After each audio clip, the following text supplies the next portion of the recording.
Dishonest, violent, horrible. A promiscuous swinger who lied to and cheated on multiple partners. Incredibly, that's how Sean Diddy Combs' own lawyers described the billionaire music mogul, currently facing serious trafficking charges in a New York court. It's the twist nobody predicted and the nightmare everyone feared. Sean Diddy Combs is walking free. After months of explosive allegations, shocking courtroom revelations, and a flood of damning evidence that painted him as a manipulative, predatory figure, Diddy has managed to buy his freedom with bail. The news hit like a thunderclap, sparking global outrage. Victims, supporters, and the public are asking the same gut-wrenching question. How does a man accused of decades of systemic abuse just stroll out like nothing happened? He destroyed my life, one survivor said. He was a monster. And now, that monster is back on the streets. The very people who risked everything their safety, their names, their to bring Diddy to justice are now left feeling betrayed. Imagine laying your trauma bare in front of the world, only to watch your abuser walk free with a smug smile. One advocate put it bluntly, "It feels like the justice system spit in our faces." And honestly, that's not an exaggeration. This isn't just a legal failure, it's a moral collapse. Human rights groups have condemned the move as a disgraceful miscarriage of justice. Diddy wasn't just facing one or two claims, he was accused of running a criminal empire built on fear, coercion, and control. How does a man with that kind of rap sheet get anything less than a prison cell? The answer lies somewhere between wealth, celebrity, and a system that was never designed to protect the powerless. But while the gavel may have fallen inside the courtroom, the uprising outside is just beginning. Twitter, TikTok, and Instagram are on fire. Hashtags like #JusticeForCassie and #NoMoreDiddy are flooding timelines. Protesters have taken to the streets outside the courthouse, holding signs, chanting, demanding justice that the court refused to give. And in Hollywood, the mood has shifted. How many people came through his orbit? How many people could this have happened to? And how did he get away with it for so long? Once vocal celebrities are suddenly silent because now they're scared. Scared of being next, scared of retaliation, scared of the secrets Diddy might still hold. Because let's be honest, if he's back out in the world, you better believe he's watching. Watching who stayed quiet, watching who turned on him, watching who might still speak. This isn't over. Not even close. And why wouldn't they be terrified? The courtroom might be quiet now, but Diddy's so-called shadow network is louder than ever. Whispers of veiled threats and silent career sabotage are making the rounds. Sources say certain L-listers who dared testify are already facing mysterious setbacks. One star, shaking with anxiety, allegedly told a friend, "I don't know how, but he's already moving pieces." It's like he never left. Diddy doesn't just hold grudges, he acts on them. For years, insiders described his empire as a finely tuned machine. Assistants, executives, and silent enforcers, all loyal to the throne. With Diddy out on bail, the whispers have shifted into shouts. What now? If he really has a network capable of crushing dissent, what happens when that power is fully unleashed again? And just when people were coming to terms with his release, rumors of a secret deal began swirling. A backroom arrangement, crafted with leverage no one saw coming. Insiders suspect Diddy didn't walk out on legal brilliance alone. He walked out with ammunition. Some believe he cut a deal, using Hollywood's darkest secrets as bargaining chips. He didn't get out for free, said a former road manager. Someone got something.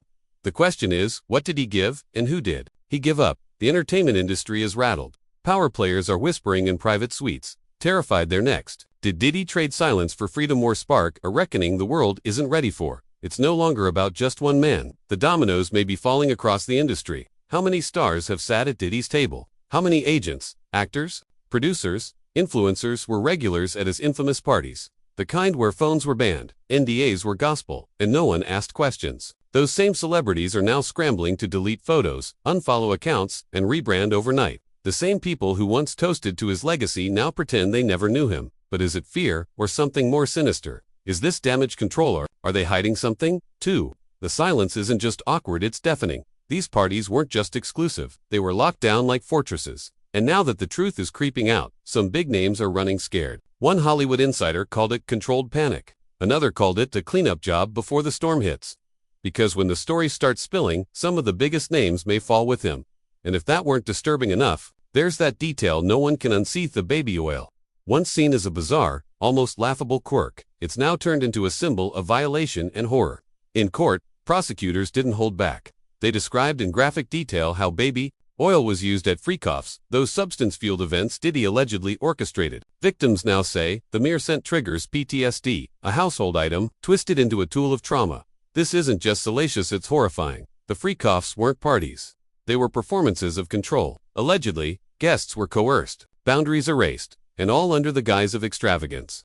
Survivors are still grappling with what they endured. But while their pain plays out publicly, another group is unraveling in silence. The jurors, those anonymous faces who sat through every harrowing testimony, every photo, every detail that shattered the Diddy illusion. Let me know when you want the next portion rewritten, or if you'd like a viral YouTube title, thumbnail, text, and description. To go with this script, it was a trial marked by unimaginable excess and exploitation, and no one felt it more than the 12 jurors trapped inside that courtroom. Day after day, they were bombarded with graphic video, disturbing testimony, and stories that no amount of preparation could ever numb. Sleep became scarce, the images relentless, and hovering over it all, the unbearable pressure of deciding the fate of a global icon. This wasn't just about Diddy, it was about power, privilege, and how far that influence really stretches. Some jurors, speaking only to close friends, confessed to feeling cornered. No matter what decision we made, people would hate us. One reportedly said, the courtroom may have been their prison, but the real sentence came after living with a verdict that would be scrutinized worldwide. Some of them are still stuck, emotionally frozen, haunted. The memories of what they saw, what they heard, linger like ghosts in their everyday lives. A verdict can be delivered in minutes, but the psychological fallout lasts a lifetime. And then there was the silence. Jurors were instructed to stay away from news, from social media, from anyone who could sway their thinking. But that isolation came with a price. No support, no outlet, no reprieve. Just the weight of a case that pushed the human soul to its edge. Even now, whispers suggest some jurors still harbor doubts. Was the decision born from justice or from a system too broken to challenge a man this powerful? They weren't deciding one event. They were navigating a labyrinth of horror accusations that spanned decades. Lives shattered, careers manipulated, power wielded like a weapon. The lines between coercion and consent blurred beyond recognition. For many jurors, these weren't abstract debates. They were personal, emotional minefields. The courtroom became a pressure cooker. Every seat filled, media waiting like vultures, and outside, protesters demanding justice.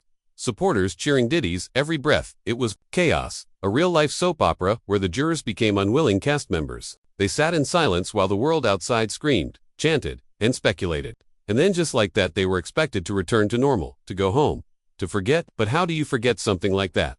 How do you unsee the trauma? Some have sought therapy. Others have shut down completely, unwilling to speak about what they endured. The verdict may have closed the case, but not the wound.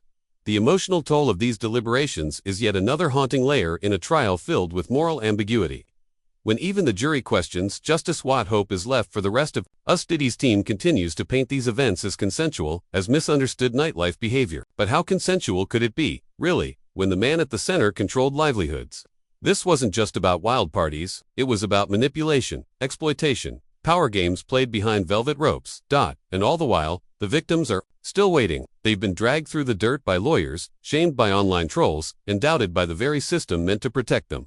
Cassie, heavily pregnant as she took the stand, became the symbol of courage for many. And still, even she was accused of digging. Imagine reliving your trauma, for the world only to be told it's all for a check. It's a cruel twist in a story that's already soaked in betrayal.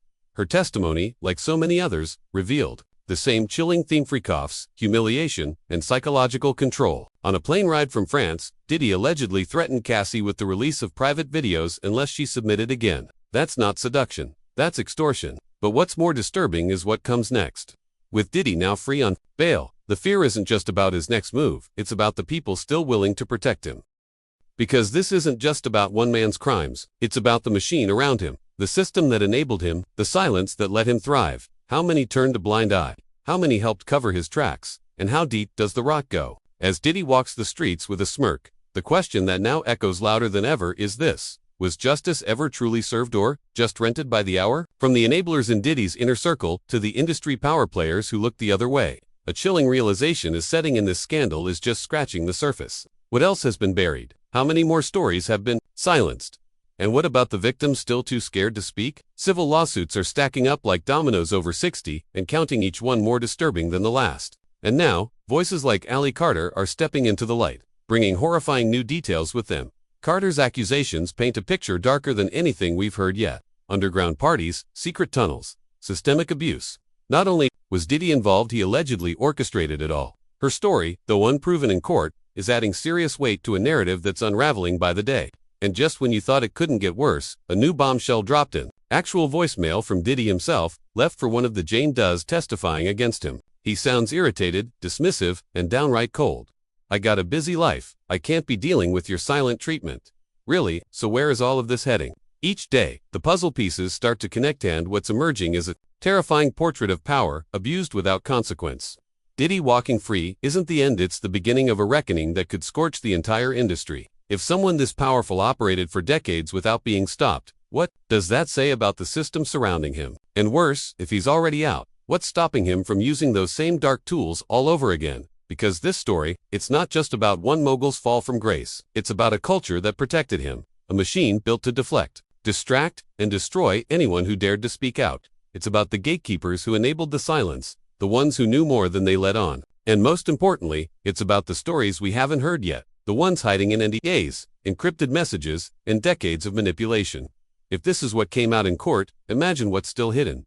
And now, with Diddy back on the streets, the world is watching nervously. Because if this man, with this many accusations, can still slip through the cracks, then who's next? Who else has been protected by the same shield of fame, money, and connections? And how long until they face the light? Let us know what you think in the comments, because this isn't over, not by a long shot. Subscribe for updates, because this story is far from finished.